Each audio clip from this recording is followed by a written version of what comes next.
오늘은 사도행전 26장 24절에서 32절에 있는 말씀을 가지고 사도행전 강의 80번째 담대한 믿음의 모습이라는 제목으로 말씀을 함께 나누기 원합니다. 먼저 말씀을 공독하겠습니다. 바울이 이같이 변명하며 베스도가 크게 소리내어 이르되 바울아 내가 미쳤도다. 내 많은 학문이 너를 미치게 한다 하니 바울이 이르되 베스도가 커요. 내가 미친 것이 아니요 참되고 온전한 말을 하나이다. 왕께서는 이 일을 아시기로 내가 왕께 담대히 말하노니 이 일에 하나라도 아시지 못함이 없는 줄 믿나이다. 이 일은 한쪽 구석에서 행한 것이 아니니이다. 아그리빠 왕이여 선지자를 믿으시나이까? 믿으시는 줄 아나이다. 아그리빠가 바울에게 이르되 내가 적은 말로 나를 권하여 그리스도인이 되게 하려 하는도다. 바울이 이르되 말이 적으나 많으나 당신뿐만 아니라 오늘 내 말을 듣는 모든 사람도 다 이렇게 결박된 것 외에 나와 같이 되기를 하나님께 원하나이다 하니라. 왕과 총독과 권위계와 그 함께 앉은 사람들이 다 일어나서 물러가 서로 말하되 이 사람은 사형이나 결박을 당할 만한 행위가 없다 하더라. 이에 아그리빠가 베스도에게 이르되 이 사람이 만일 가이사에게 상소하지 아니하였더라면 석방될 수 있을 뻔하였다 하니라. 아멘. 기도하겠습니다. 베스도와 아그리빠 왕 앞에서 담대하게 예수 그리스도의 복음을 증거하는 바울을 보면서 우리는 과연 세상을 향해 어떤 모습으로 존재하는지 돌아보기 원합니다. 복음의 능력자이기 때문에 세상을 두려워하지 아니하고 자신의 모습을 함부로할 수 있는 사람들을 두려워하지 아니하고 오히려 그 앞에서 예수 그리스도를 증거하는 바울의 복음, 그 담대함이 어디서 나왔는지를 우리가 깨닫기 원합니다. 이 시간 우리가 이 말씀을 통해서 바울과 같이 복음을 증거함에 있어서 우리가 어떤 상황이든 환경에서든 간에 그 상황과 환경에 휩싸이지 아니하고 담대하게 예수 그리스도를 증거할 수 있는 복음의 증인들이 될 수 있도록 우리를 주님께서 붙잡아 주옵소서. 그래서 바울과 같이 담대하게 예수 그리스도를 증거할 수 있는 믿음 있는 신실한 담대함을 우리에게 더하여 주옵소서. 감사드리며 예수님의 이름으로 간절히 기도하옵나이다. 아멘. 오늘 본문에 보면 사실 바울은 2년 동안 넘게 옥살이를 하면서 가장 초라한 노인의 모습으로 서 있었고 그 앞에는 베스도 총독과 그 다음에 아그리빠 왕, 그 다음에 수많은 고위 대적들이 바울을 지켜보고 있었습니다. 그리고 그들은 분명히 바울을 죽일 수도 있는 사람들이었습니다.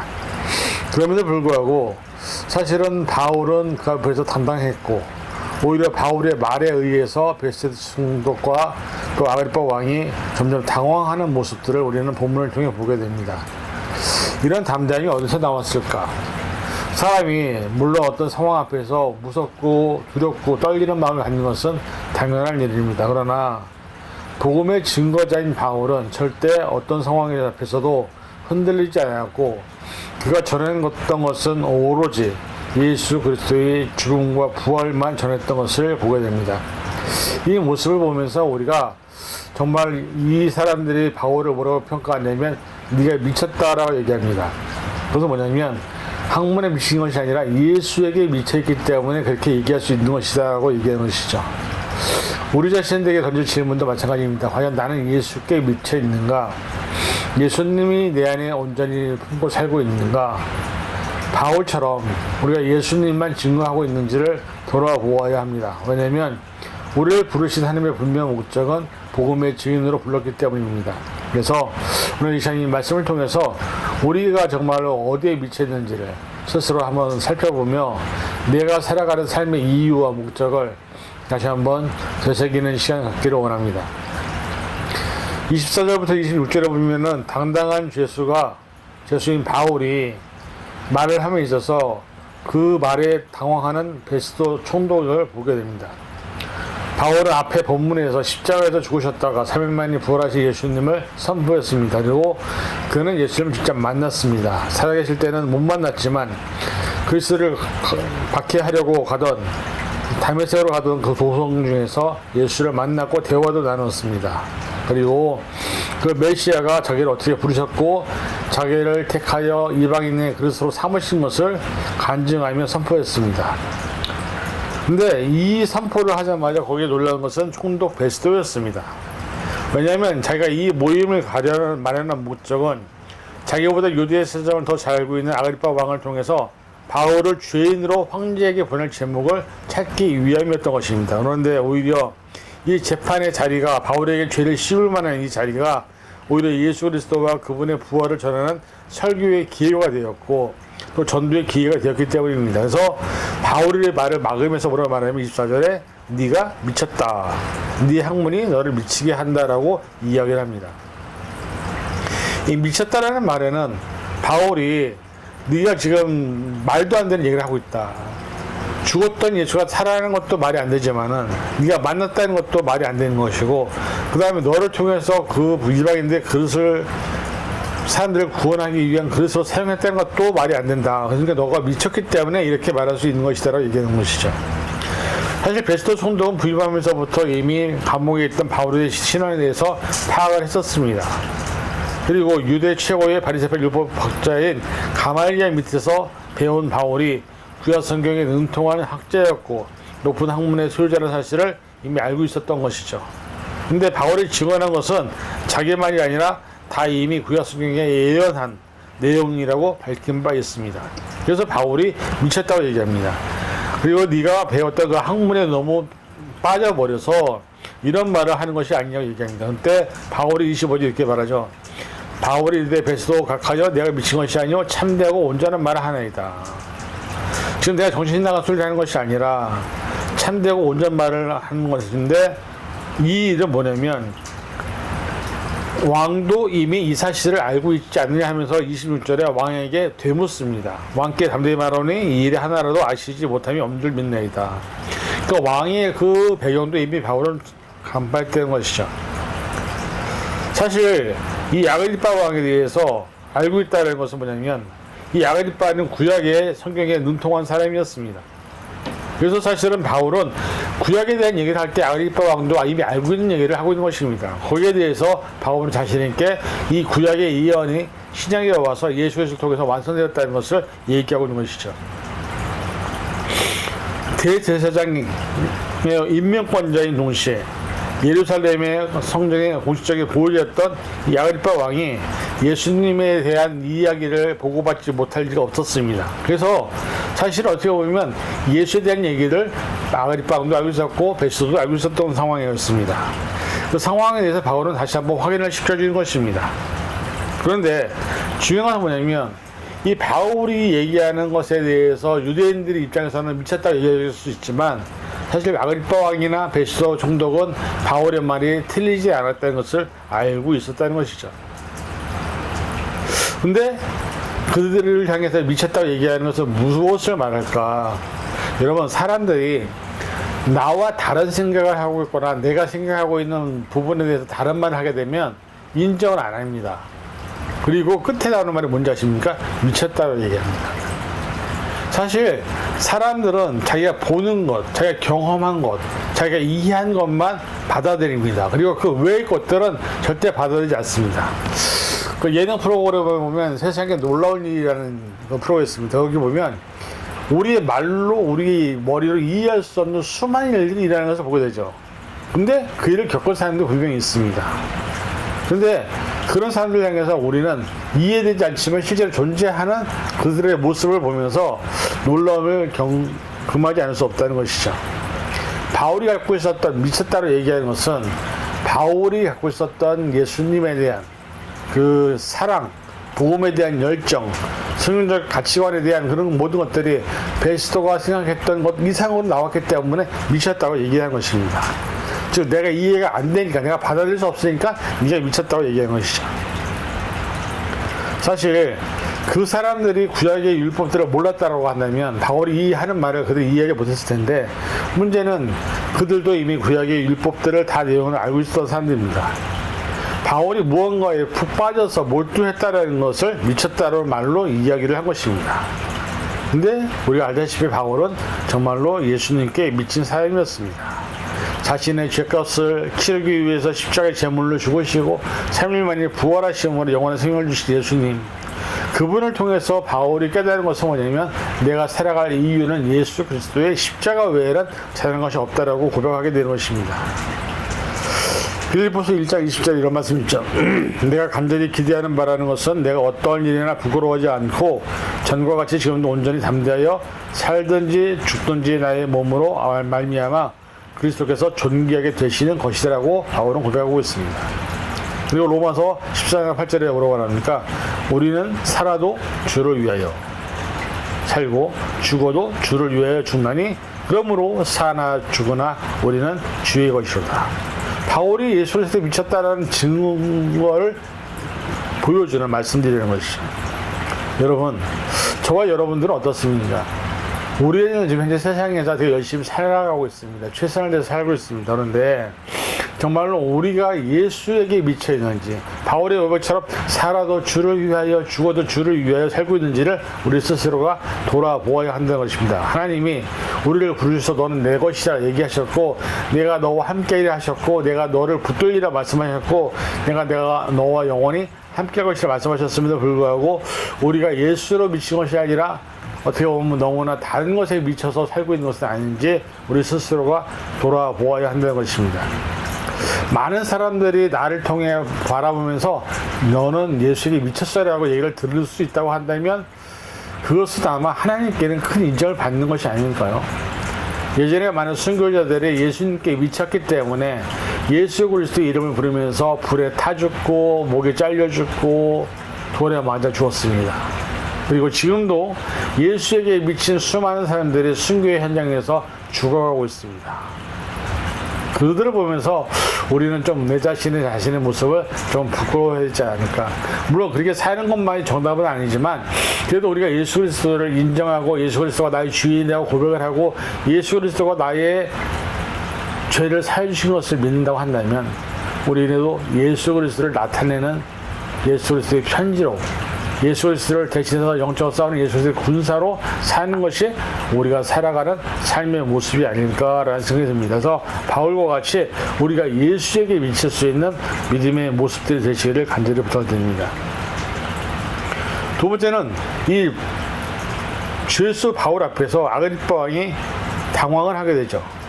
27절에 아그리빠 왕이요 선지자를 믿으신 줄 아나이다 그러면서 아그리빠 왕이 선지자들을 예전부터 알고 있었기 때문에 그들에 대한 말씀을 들었기 때문에 결국은 당신도 선지자를 믿지 않느냐고 반문합니다.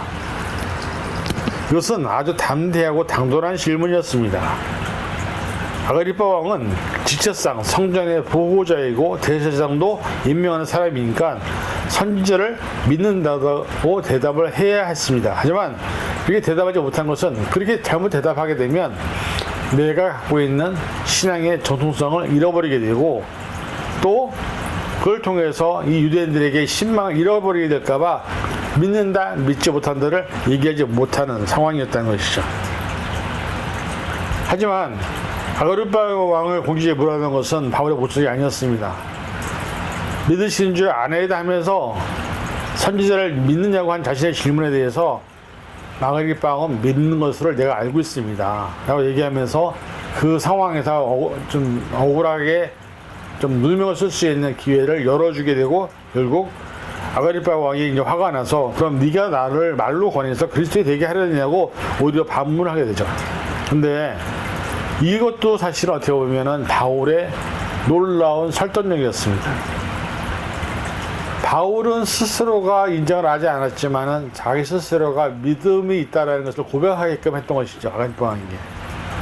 그러면서 뭐라고 하냐면 29절에 이 말이 적으나 많으나 당신뿐만 아니라 오늘 내 말을 듣는 모든 사람도 다 이렇게 결박된 거 왜 나와 같이 되기를 하는 게 원하나이다 하니라 얘기하면서 당신의 문제도 아니고 이건 나의 문제도 아니고 여러분의 문제도 아니라 우리에게 주어진 모든 문제들은 하나님께서 우리가 하나님의 자녀인 것을 인정하기를 원한다라고 얘기하고 있는 것입니다. 아그리빠 왕과 바울의 신분부터가 다릅니다. 그런데 중요한 것은 뭐냐면 사람들이 아무리 높은 신분을 갖고 있다 할지라도 그 사람보다 높은 하나님이 계심을 우리가 깨달아야 한다는 것이죠. 결국 바울이 얘기하는 건 뭐냐면 우리가 왕이든 제사장이든 총독이든 일반 사람이든 누군가 간에 다 하나님 안에서 우리는 하나의 자녀들이다.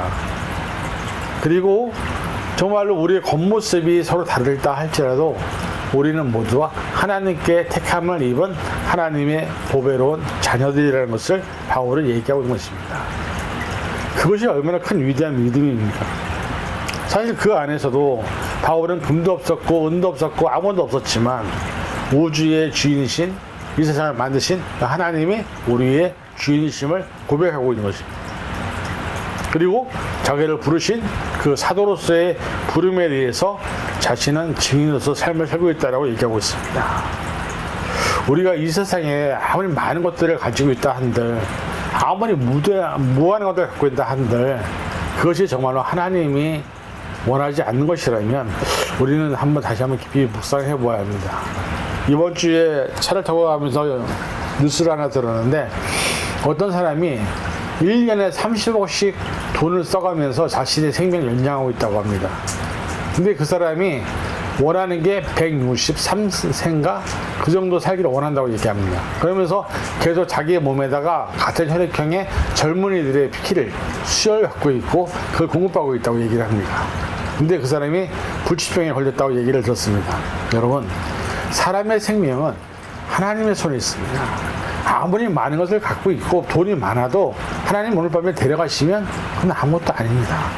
중요한 것은 뭐냐면 우리가 하나님의 뜻에 합당하게 살고 하나님의 뜻에 부합하게 살아서 하나님 만나는 그날에 하나님께 인정을 받는 믿음이 되어야 될 줄 믿습니다.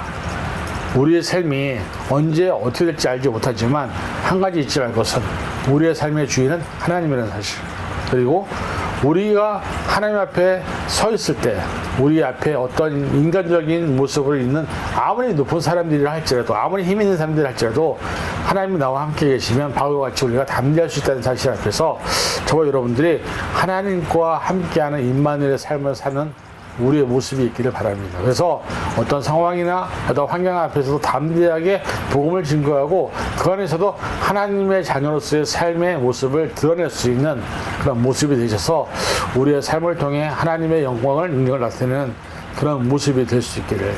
바울과 같이 우리가 모두가 다 하나님의 자녀이기 때문에 이 세상에서 우리의 사람이 나는 계급이 나눌 수 있지만 하나님 안에서는 다 그리스도 안에서 한 자매요 한 형제인 것을 깨닫고 우리가 하나님의 뜻대로 살아가는 저와 여러분이 될 수 있기를 간절히 부탁드립니다.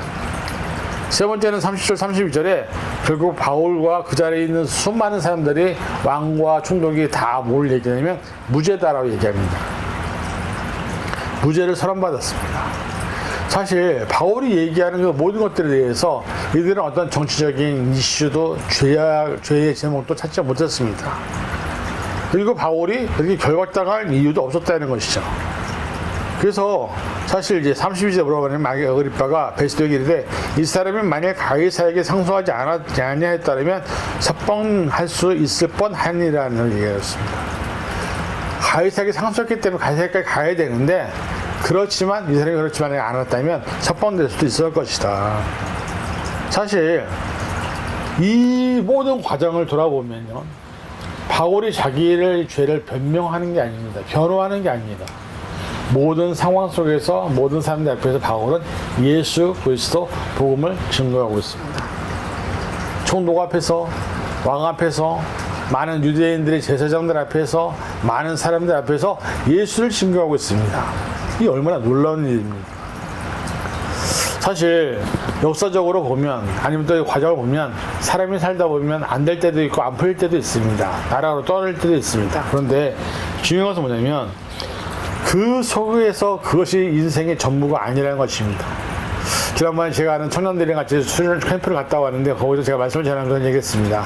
삶의 문제들이 있지 않느냐 그랬더니 어떤 친구들은 뭐 직장 문제를 구하지 못해서, 또 어떤 문제들이 또 돈이 없어서, 어떤 상황이 안 좋아서, 환경이 안 좋아서. 근데 제가 그 얘기했죠. 우리의 삶의 끝이 여기가 아니다. 그러니까 하나의 과정이다. 지나는 시간이 지나면 지나는 과정이다. 그러나 우리의 삶의 끝은 어떻게 될지 모른다. 문제는 내가 이 상황 속에서 하나님과 어떻게 살느냐에 따라서 내 삶의 미래가 전혀 다르게 나타날 것이다 얘기했습니다. 마찬가지입니다. 우리의 삶에서 살다 보면 이 바울과 같이 감옥에 갇힐 때도 있을 수도 있고요. 때로는 억울한 일을 당할 때도 있고요. 때로는 사람들 앞에서 변호를 할 때도 있습니다. 그리고 복음을 전하다 보면 어려운 일을 당할 때도 분명히 있겠죠. 그러나 중요한 건 뭐냐면 그 속에서 실망하지 않고 그 속에서 내가 어떤 존재인지 내가 나의 정체성을 다시 한번 깨닫는 것이 중요하다는 것이죠. 내가 이 자리에 있는 것도 이 상황에 놓인 것도 하나님의 섭리라면 그 섭리와 상황 속에서 나는 복음을 증거하며 예수를 증거하는 삶이 살아갈 때 우리가 그 자리에 있는 이유를 발견하게 된다는 것입니다. 결국 바울이 가이사랴에까지 가지 않습니까? 이 얘기는 뭐냐면 바울의 끝은 로마에를 가야 한다는 것입니다. 그래야 사도행전이 마무리가 되죠. 물론 바울이 순교를 하게 되지만 중요한 것은 뭐냐면 바울은 끝까지 자신의 삶의 끝까지 뭘 했냐면 복음을 증거하다가 가게 됐다는 것입니다. 그렇게 당당할 수 있었던 이유는 자기를 구원해 주신 예수님으로 꽉 차 있었기 때문에, 예수가 그 안에 있었기 때문에 바울은 자신의 삶의 주인이 예수인 것을 깨달았기 때문에 예수를 증거하는 삶을 끊지 않았다는 것을 우리는 보게 됩니다. 오늘 저와 여러분들은 무엇으로 살고 있습니까? 예수로 살고 있습니까? 아니면 세상의 것으로 살고 있습니까? 우리가 예수로 살지 않은 한 우리의 삶의 마지막은 절대 하나님이 인정하지 않는 삶을 살 수밖에 없다는 것입니다. 많은 사람들이 주의 이름으로 사람을 고치고 큰 일을 하고 만을 행하고 병을 고치고 예언을 했다고 하는데 예수님이 뭐라고 하냐면 나는 너희를 도무지 알지 못한다 라고 판단을 내리시는 결과를 받게 된다면 우리가 그동안에 했던 신앙생활, 교회라고 얘기했던 우리의 모습, 성도라고 얘기했던 우리의 모습이 하나님 앞에 인정받지 못한다고 한다면 그것처럼 불행한 삶이 어디 있겠습니까? 간절히 바라기는 저와 여러분이 하나님 앞에 섰을 때 착하고 충성된 종아, 내가 너를 사랑한다. 네가 그동안에 세상에서 수고했다. 너는 정말 나의 소중한 자녀라고 인정받을 수 있는 믿음들이 되셔서 정말 바울과 같이 하나님 앞에 인정받고 사람들에게는 예수를 미쳤다라고 얘기를 들을 수 있는 그런 믿음의 심연들 될 수 있기를 주님의 이름으로 간절히 축원을 드립니다. 기도하겠습니다. 사랑하는 주님, 예수로 미쳐있던 바울은 왕 앞에서도 총독 앞에서도 많은 사람들 앞에서도 예수 그리스도를 증거합니다.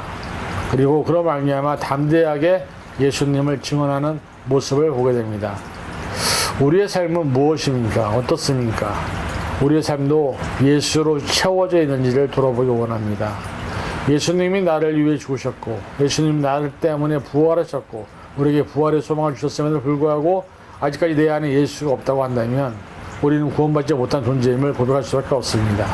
이제는 구원받은 존재로 바울과 같이 새롭게 거듭나서 예수로 인해 살아가는, 예수들이 십자가 외에 잘한 것이 없다고 고백할 수 있는 믿음이 되게 하여 주시옵소서. 감사드리며 예수님의 이름으로 간절히 기도하옵나이다. 아멘.